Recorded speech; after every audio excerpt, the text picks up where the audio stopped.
আসসালামু আলাইকুম রহমতুল্লাহি ওয়া বারাকাতুহু। আলহামদুলিল্লাহ, দেশ প্রবাস থেকে যে যেখানে দেখছেন সবাইকে জানাচ্ছি আন্তরিক শুভেচ্ছা মোবারকবাদ। আমি নাসির উদ্দিন এই মুহূর্তে আছি সেই ঐতিহাসিক কিবলাতাইন মসজিদ। আলহামদুলিল্লাহ, আমি একটু দেখাই, এটা কিবলাতাইন মসজিদ। আমরা নামাজ পড়ে আসলাম। আমার সাথে আছেন আমার খুব স্নেহের তিনজন, হলো ভাতিজা ইমরান হুসাইন, তারপরে আবু আবদুল্লাহ শেখ, মাশাআল্লাহ, রাকিব হাসান ভাই, মাশাআল্লাহ। মক্কা তো মাশাআল্লাহ একসাথে এবং মদিনাতে একসাথে যারা বের হয়েছে, আলহামদুলিল্লাহ আমার অনেক সাথে হয়।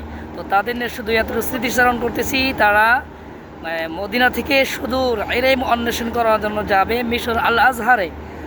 আল্লাহ তাআলা তাদেরকে কবুল মঞ্জুর করুন, আমিন। মক্কা তো একসাথে, মদিনাতে একসাথে। জিয়ারা কেমন লাগলো? আলহামদুলিল্লাহ, দোয়া চাই। দোয়া আছে, মাশাআল্লাহ। তাদের সবাই দোয়া করবেন।